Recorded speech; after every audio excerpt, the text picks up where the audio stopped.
Assalamualaikum warahmatullahi wabarakatuh. Perkenalkan, nama saya Wahid Octavian Prasetyo, NIM 123.1900667. Saya akan menjelaskan tentang UTS RPL. Yang pertama, rekayasa persyaratan. Yang pertama ada studi kelayakan. Studi kelayakan. Proses rekayasa persyaratan harus dimulai dengan studi kelayakan. Input bagi studi kelayakan adalah deskripsi garis besar sistem dan bagaimana sistem akan digunakan. Melakukan pengecekan terhadap pengembang apakah sudah layak secara teknis maupun secara finansial. Hasil studi kelayakan berwujud laporan yang merekomendasikan apakah kegiatan tersebut layak diteruskan dengan rekayasa persyaratan dan proses pengembangan sistem. Contoh kasus, sebuah klub sepak bola ingin membuat software untuk pembelian tiket pertandingan. Maka klub tersebut harus siap baik teknis maupun finansialnya guna menunjang pengembangan sistem agar dapat berjalan lebih baik. Terus yang kedua ada elisitasi dan analisis kebutuhan. Pada tahap ini, staf pengembang seperangkat lunak teknis bekerja dengan pelanggan dan end user sistem untuk mencari domain aplikasi, layanan apa yang harus diberikan sistem, kinerja sistem yang diharapkan, batasan perangkat keras, dan seterusnya. Elisitasi dan analisis persyaratan dapat melibatkan berbagai macam orang dalam organisasi. Stakeholder mencakup end user yang berinteraksi dengan sistem dan orang lain pada organisasi yang akan dipengaruhi oleh sistem tersebut. Contoh kasus, sebelum software pemesanan tiket pertandingan tersebut dikembangkan lebih lanjut, maka pengembang harus mengumpulkan persyaratan-persyaratan yang telah disampaikan oleh para stakeholder. Terus yang ketiga, spesifikasi kebutuhan. Setelah mengumpulkan persyaratan yang telah disampaikan oleh stakeholder,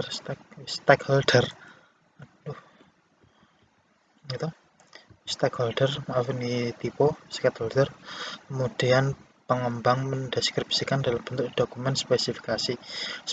Spesifikasi ini berisi tentang fitur-fitur yang diinginkan oleh stakeholder. Ini tipe lagi. Ini harusnya bukan sket ini juga. Contoh kasus, spesifikasi fitur yang harus terdapat dalam aplikasi pemesanan tiket pertandingan antara lain jadwal pertandingan, input jumlah pembelian, pembayaran, konfirmasi pembayaran, dan lain-lain. Yang keempat, validasi persyaratan. Validasi persyaratan berkenaan dengan pengidentifikasian bahwa persyaratan benar-benar mendefinisikan sistem yang diinginkan pelanggan. Validasi persyaratan penting karena error pada dokumen persyaratan dapat menimbulkan biaya pengerjaan ulang yang ekstensif jika ditemukan pada saat pembangunan maupun setelah sistem dipakai. Contoh kasus, sebelum memasarkan pada end user, pengembang harus mengecek ulang dokumentasi persyaratan yang telah dibuat sebelumnya agar pengguna tidak menemukan error ketika menggunakan software tersebut, karena error tersebut dapat menimbulkan biaya pengerjaan yang ulang yang lebih besar mungkin. Terus ini yang kedua, tentang soal kedua, perbedaan metode prototype development dan buah spiral. Pertama, metode prototype development. Prototype model yaitu suatu model yang belum sepenuhnya menjadi suatu rancangan jadi yang utuh karena bertujuan untuk lebih dekat berkomunikasi dengan pemesan program. Perancangan berfokus pada listen to customer. Jadi pada proses pembuatan modelnya antara development dan customer lebih banyak berkomunikasi, feedback. Dalam perancangan ya, pada intinya pengembang lebih ditekankan untuk lebih banyak berkomunikasi untuk memenuhi kebutuhan pemasangan sistem. Seperti ini gambarnya.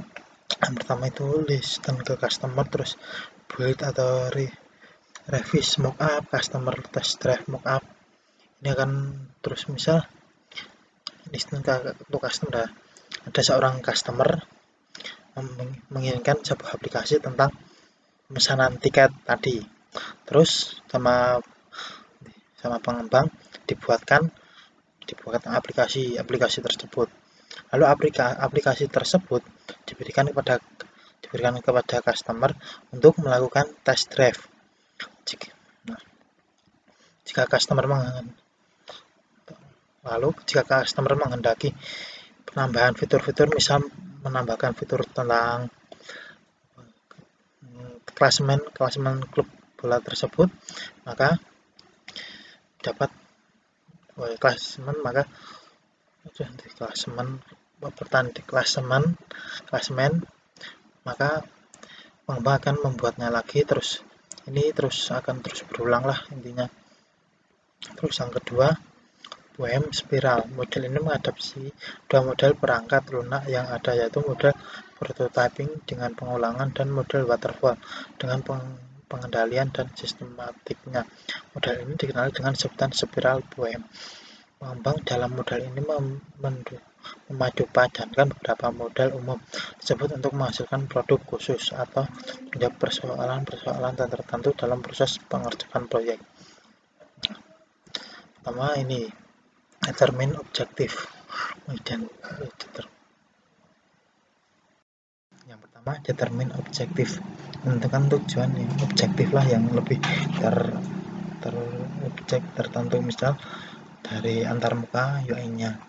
Lalu mengidentifikasi dan mengatasi resiko-resiko yang mungkin terjadi, misal seperti tampilan yang kurang responsif atau yang lainnya lah yang mungkin akan terjadi. Kemudian akan development dan tes, dikembangkan dan diuji coba. Jika ini sudah selesai, maka kembali ke merencanakan iterasi berikutnya. Misal iterasi berikutnya adalah pembayarannya lah, mungkin seperti itu, maka akan berlanjut terus. Nah, ini ada prinsip metode agil. Yang pertama, customer involvement. Pelanggan harus terlibat erat selama proses pengembangan. Peran mereka adalah menyediakan dan memprioritaskan persyaratan sistem baru dan mengevaluasi iterasi sistem. Yang kedua, incremental delivery. Penyampaian satu tahap perangkat lunak ini dikembangkan secara bertahap dengan pelanggan yang menentukan persyaratan yang akan diterapkan dalam setiap tahapan. Yang ketiga, people not process. Keterampilan tim pengembangan harus diakui dan dieksploitasi. Anggota tim harus dibiarkan mengembangkan cara kerja mereka sendiri tanpa proses preskriptif. Yang keempat, embrace change. Harapkan persyaratan sistem untuk berubah dan rancang sistem untuk mengakomodasi perubahan ini. Yang kelima, maintain simplicity. Fokus pada kesederhanaan baik dalam perangkat lunak yang sedang dikembangkan maupun dalam proses pengembangan. Jika memungkinkan, bekerja secara aktif untuk menghilangkan kompleksitas dari sistem. Mungkin cukup sekian presentasi dari saya. Banyak salahnya mohon maaf. Wassalamualaikum warahmatullahi wabarakatuh.